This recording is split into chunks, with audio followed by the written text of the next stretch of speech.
इस वीडियो में हम लोग 2020 जेई मेंस मेटलर्जी को कवर करेंगे।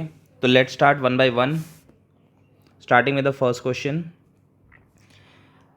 कह रहा था incorrect statement is bronze is an alloy of copper and tin. यहाँ मैंने लिख दिया है, ये रहा ब्रॉन्ज का डिटेल।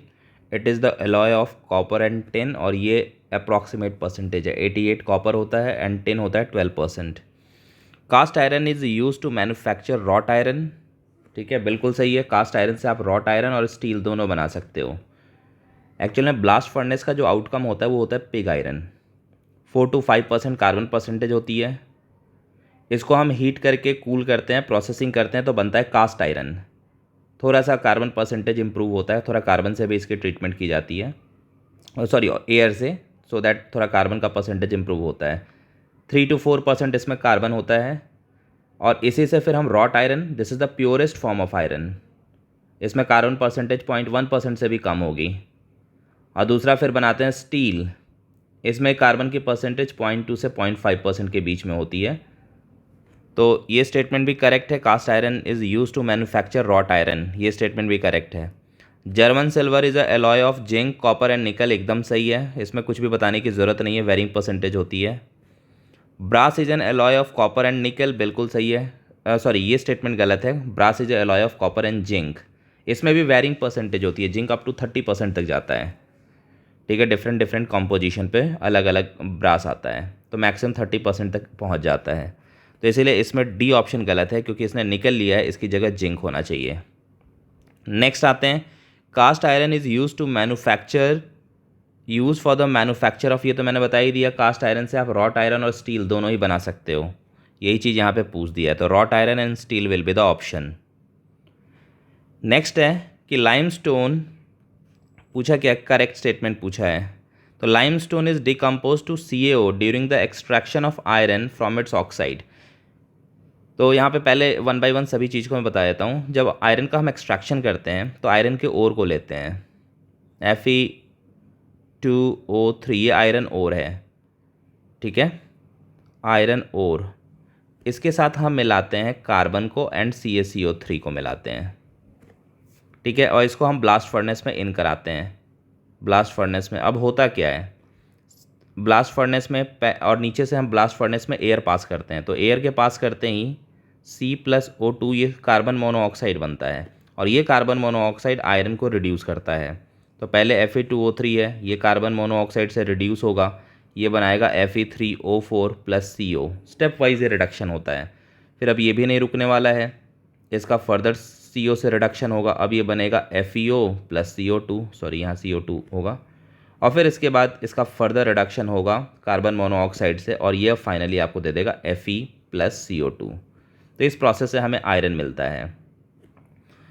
ठीक है, और इसका क्या रोल है CaCO3 का। तो जो CaCO3 होता है उसका रोल ये है कि CaCO3 1000 के आसपास में डिकम्पोज होकर CaO + CO2 देता है, और ये सैंड मतलब SiO2 से रिएक्ट करके CaSiO3 स्लैग देता है। तो इससे SiO2 इम्प्योरिटी बाहर हो जाती है। मेटल के ऊपर ये स्लैग फ्लोट करता रहता है, तो उसको हम अलग कर लेते हैं। तो ये पूरी आयरन की मेटलर्जी है। ठीक है, इतने से ही हमारा आयरन का सारा क्वेश्चंस हो जाएंगे। तो कह रहा है कि limestone decompose to CaO during the extraction of iron into oxides, बिल्कुल सही है। ये रहा लाइमस्टोन, CaCO3 CO में डिकम्पोज हो रहा है, ये एकदम correct statement. In the extraction of silver, silver is extracted as anionic complex, इसका भी मैं बता देता हूँ। सिल्वर और गोल्ड दोनों की एक ही मेटलर्जी होता है, मैक ऑर्थर साइनाइड प्रोसेस। पूरा नाम है मैक ऑर्थर, पूरा नहीं लिख रहा मैं, साइनाइड प्रोसेस। तो इसमें क्या होता है कि हम जो ओर होता है, इम्प्योर ओर, ठीक है ना, सिल्वर का, मैं सिल्वर को लेके कह रहा हूँ, गोल्ड के लिए बस उसको AU कर देना है। तो ये इम्प्योर है, इसको लीचिंग प्रोसेस इसको हम कहते हैं। इसमें NaOH + O2 के प्रेजेंस में इसको हम ट्रीट करते हैं। तो ये जो है सिल्वर, वो इसमें डिज़ोल्व हो जाएगा, और ये बनाता है Na, बहुत इंपॉर्टेंट कॉम्प्लेक्स है, AgCN2, ये कॉम्प्लेक्स बनाएगा। ठीक है, तो फाइनली ये प्रोसेस होता है, सॉरी ये मैंने NaOH लिख दिया, NaCN है, सॉरी NaCN साइनाइड प्रोसेस है, NaCN + O2 और साथ में NaOH निकलता है। अब इसको फर्दर हम जिंक से ट्रीट करते हैं। जब आप जेड एन से ट्रीट करोगे तो जेड एन मोर रिएक्टिव है, वो ए जी को रिप्लेस कर देगा। तो इसके बाद जो बनेगा Z N C N whole 4 होगा, Na2ZnCN होल 4, और साथ में Ag डिपॉजिट हो जाएगा और ये प्योर बन जाता है। तो इम्प्योर से हम प्योर बनाते हैं। तो इसमें जो कॉम्प्लेक्स बन रहा है, इस कॉम्प्लेक्स की एनालिसिस के बारे में बोला है। तो इस कॉम्प्लेक्स को अगर आप देखोगे तो इसमें Na+ है एंड AgCN होल 2 माइनस है, यही है एनायनिक, एनायन। तो इसमें एनायनिक कॉम्प्लेक्स बनता है, ये स्टेटमेंट भी करेक्ट हो गया और यही होता है। और आप मैकआर्थर साइनाइड प्रोसेस में इसकी जगह गोल्ड कर दोगे तो हर जगह फॉर्मूले में गोल्ड आपको लिखना होगा, यहाँ पे भी गोल्ड मिलेगा। तो साइनाइड लेते हैं ऑक्सीजन के प्रेजेंस में, जिससे कि सिल्वर या गोल्ड कॉम्प्लेक्स बना के सॉलेबल हो जाता है। इम्प्योरिटी सॉलेबल नहीं होती है तो उसको हम फिल्टर करके बाहर कर देते हैं। तो this statement is also correct. निकल इज़ प्योरीफाइड बाय मॉन्ड्स प्रोसेस, बिल्कुल सही है। मॉन्ड्स प्रोसेस होता है, निकल जो होता है इम्प्योर, इसको हम CO से ट्रीट करते हैं, कार्बन मोनोऑक्साइड से। ये NiCO होल 4 बना के गैस के फॉर्म में अलग हो जाएगा और इम्प्योरिटी वहीं पे अलग होकर सॉलिड रह जाएगी, सॉलिड इम्प्योरिटी। और बाद में इसको हम हीट करते हैं 180 तक, तो ये निकल अलग हो जाता है +4CO। तो यही है, इतना यहाँ से यहाँ तक ये जो है ये है मॉन्ड्स प्रोसेस। तो ये निकल की ही स्पेसिफिक मेथड है प्योरीफिकेशन का। तो this statement is also correct. Van Arkel method ये इसी दोनों के लिए यूज़ होता है। आयोड, इसमें आयोडाइड बिल्कुल इसी से मिलता जुलता है, वेपर फेज रिफाइनिंग है, मॉन्ड्स एंड वेन आर्कल दोनों ही। तो वेन आर्कल जो प्रोसेस होता है, इनफैक्ट मैं सारा ही बता देता हूँ एक बार। स्टोरी ये है कि प्योरीफिकेशन के कितने मेथड्स होते हैं। सबसे पहला होता है डिस्टिलेशन। डिस्टिलेशन ये लो बॉइलिंग मेटल्स के लिए यूज़ होता है, जनरली जिंक यूज़ होगा एंड मरकरी के लिए यूज़ होता है। जिंक एंड मरकरी इनकी लो बॉइलिंग पॉइंट होती है, तो इनके लिए डिस्टिलेशन। दूसरा होता है इसके बाद liquation process. Liquation process, liquation process tin के लिए यूज़ होता है, SN। इसमें होता क्या है कि इसमें इम्प्योरिटी जो होगी, इम्प्योरिटीज़ इसकी हाई बॉइलिंग पॉइंट होती है और जो मेटल होगा इसकी लो बॉइलिंग पॉइंट होती है। तो इससे हम क्या करते हैं, जब इसको गर्म करेंगे तो मेटल पहले मेल्ट हो जाएगा, लिक्विड बन जाएगा, वाइल इम्प्योरिटी सॉलिड के फॉर्म में ही रहेगी। तो ऐसा हो जाएगा, इम्प्योरिटी सॉलिड के फॉर्म में है और जो मेटल है वो लिक्विड के फॉर्म में है। तो इसके बाद इस मेटल को हम बर्तन को टेढ़ा करके कहीं प्योर फॉर्म में निकाल लेते हैं, वाइल इम्प्योरिटी यहीं पे डिपॉजिट रह जाएगा सॉलिड के फॉर्म में। तो इसी को कहते हैं लिक्वेशन प्रोसेस। तो ये टिन के लिए यूज़ होता है। नेक्स्ट जो प्रोसेस आता है इसमें, अगला प्रोसेस होता है इलेक्ट्रो रिफाइनिंग। इलेक्ट्रो रिफाइनिंग ये कॉपर के लिए यूज़ होता है। इसमें कॉपर का, इम्प्योर कॉपर का एनोड बनाते हैं। इम्प्योर कॉपर होगा, कॉपर और एक प्योर कॉपर की रॉड पतली सी लेते हैं और इसमें हम CuSO4 सॉल्वेंट ले लेते हैं, CuSO4 सॉल्वेंट। और इससे फिर हम इसकी इलेक्ट्रिसिटी पास जब हम करेंगे तो फिर यहाँ पे जो प्रोसेस होता है इसी को हम कहते हैं इलेक्ट्रो रिफाइनिंग। यहाँ से धीरे धीरे कॉपर डिसॉल्व होगा और यहाँ पे कॉपर डिपॉजिट होगा, तो इसकी थिकनेस बढ़ती जाएगी और इसकी थिकनेस पतली होती जाएगी और फिर लास्ट में जो बच जाता है उसको कहते हैं एनोड मड। ये एनोड है, एनोड मड। उसको फिर हटा देते हैं और यहाँ पे हमें प्योर फॉर्म में कॉपर मिल जाता है। तो इलेक्ट्रो रिफाइनिंग हो गया। इसके बाद आता है zone refining. Zone refining, zone refining solubility पे बेस्ड है। इम्प्योरिटीज़ जो होती है वो लिक्विड मेटल में ज़्यादा सॉलेबल होती है। तो हम एक रॉड है, ठीक है, उसको रोलर के बीच में हम पास कराते हैं। तो पहले इतना पार्ट, रोलर हाई टेम्परेचर पे रहता है तो ये इतना पार्ट लिक्विड के फॉर्म में रहेगा, तो इसकी जो इम्प्योरिटीज़ है उसके बाद ये रॉड आगे बढ़ता जाता है। तो जो पार्ट रोलर के कांटेक्ट में आएगा फिर ये पार्ट आएगा तो यहाँ लिक्विड हो जाएगा। तो इधर की सारी इम्प्योरिटी आगे बढ़ती चली जाएगी, क्योंकि जैसे जैसे मेटल को आप आगे बढ़ाओगे तो ये मोल्टेन पार्ट इस तरफ बढ़ता जाएगा। जो रोलर के कांटेक्ट में होगा पार्ट, वही उसी पार्ट में इम्प्योरिटी जमा होती जाएंगी।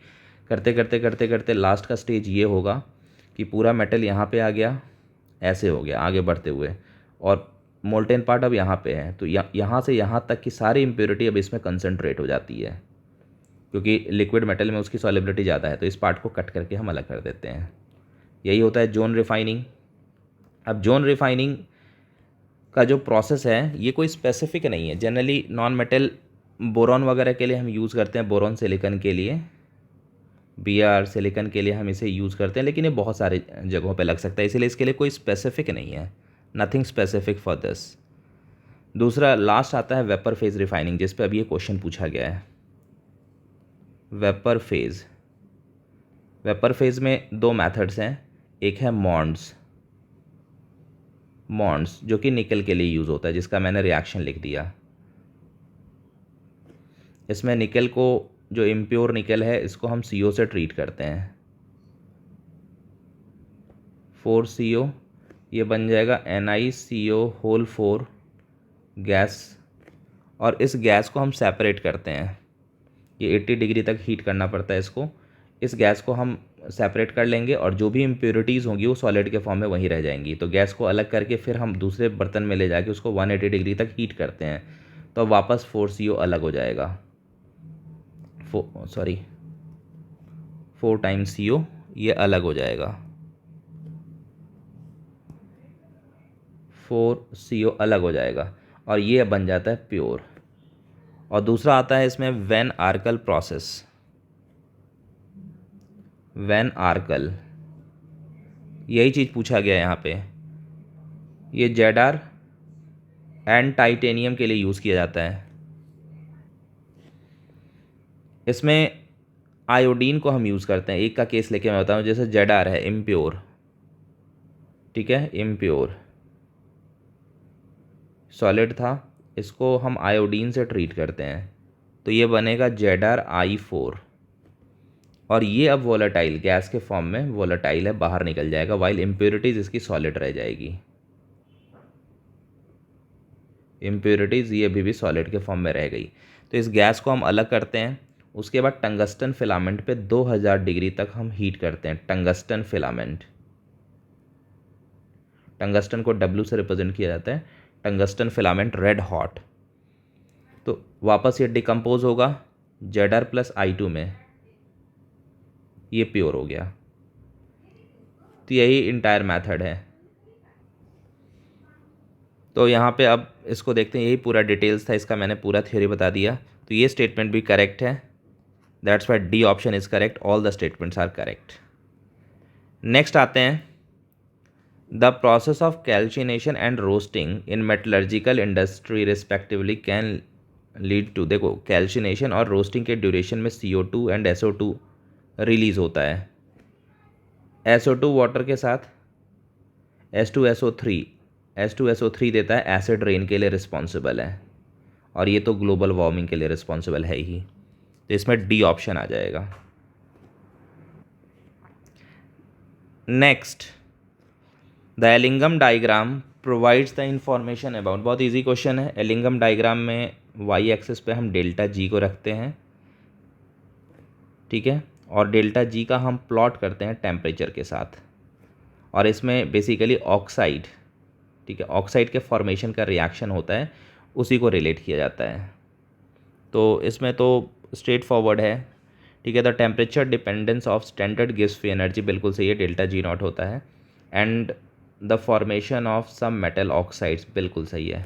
तो फर्स्ट ऑप्शन ही करेक्ट हो गया, क्योंकि इसमें जो भी होता है, जैसे मैं एक एग्जांपल दूं, एलिंगम डायग्राम का जो प्लॉट होगा Zn+O2 ZnO, इसके ΔG0 का जो चेंज होगा उसी का प्लॉट होगा, इस तरीके से, ठीक है। यहाँ पे कहीं 0 होगा, ये सब नेगेटिव में होते हैं। तो ये फर्स्ट ऑप्शन ही करेक्ट हो गया, बाकी सारे गलत हैं, कोई लेना देना नहीं है बाकियों से।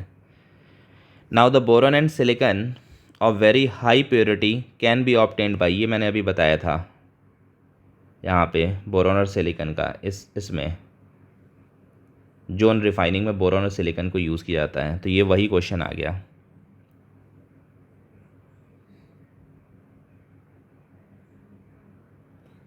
Boron and silicon of high purities obtained by, तो ये जोन रिफाइनिंग डायरेक्ट हम टिक करेंगे। Next the element that can be refined by distillation, तो डिस्टिलेशन ऊपर मैंने उसी वाले में मैंने डिस्टिलेशन के बारे में भी मेंशन किया था कि जो डिस्टिलेशन है इसमें जिंक और मरकरी को यूज़ किया जाता है, जिंक एंड मरकरी के लिए आता है। तो सेम क्वेश्चन यहाँ पे फिर से पूछ दिया है। तो डिस्टिलेशन में जिंक एंड मरकरी होना चाहिए, तो जिंक इज़ गिवन, तो जिंक को हम टिक कर देंगे। ये मॉन्ट से जाएगा, ये लिक्वेशन प्रोसेस से जाएगा, ये डिस्टिलेशन से जाएगा। Next, the purest form of commercial iron is, ये परसेंटेज मैंने बता रखा था रॉट आयरन, इसमें कार्बन का परसेंटेज सबसे कम होता है 0.1%, सबसे प्योरेस्ट फॉर्म यही होता है। कास्ट आयरन में मैंने बता रखा है कार्बन जो होता है वो लगभग 4 to 5% होता है, 5%। पिग आयरन कास्ट आयरन में 3 to 4%, 3 to 4%। पिग आयरन में कार्बन का जो परसेंटेज होगा वो 4 to 5% होगा। और ये तो खैर मिक्सचर है स्क्रैप एंड पिग आयरन का, तो इसमें तो कम होना ही है, तो इसीलिए ए ऑप्शन हो जाएगा purest form. The metal having low melting point containing impurity of high melting point can be purified by, low melting point, ये तो वही आ गया लिक्वेशन प्रोसेस। जो मेटल है उसकी लो मेल्टिंग पॉइंट है और जो इम्प्योरिटीज़ है उसकी हाई मेल्टिंग पॉइंट है। ओके, तो ये वही केस आ गया जो मैंने बताया था लिक्वेशन में, इम्प्योरिटीज़ की हाई मेल्टिंग पॉइंट होनी चाहिए और मेटल की लो मेल्टिंग पॉइंट होनी चाहिए। तो लिक्वेशन प्रोसेस जो टिन के लिए यूज़ होता है, सेम क्वेश्चन यहाँ पे है, तो इसीलिए इसको हम कहेंगे लिक्वेशन प्रोसेस डायरेक्ट, यही क्वेश्चन था, तो liquation process will be the option. Next आते हैं, among the reaction A to D the reactions that does or does not occurs in blast furnace, does or do not मतलब does not or do not occurs in blast furnace during the extraction of iron is, तो blast furnace का reaction मैंने पहले ही लिख दिया है, तो उसमें ये रिएक्शन तो होता ही है, CO + SiO2 CSiO3 स्लैग बनता है, और फेज़ वाइज Fe2O3 का रिडक्शन तो होता ही है, वो सब मैंने पिछले वाले क्वेश्चन में बता दिया है। मैं एक बार उसको स्क्रॉल भी कर देता हूँ।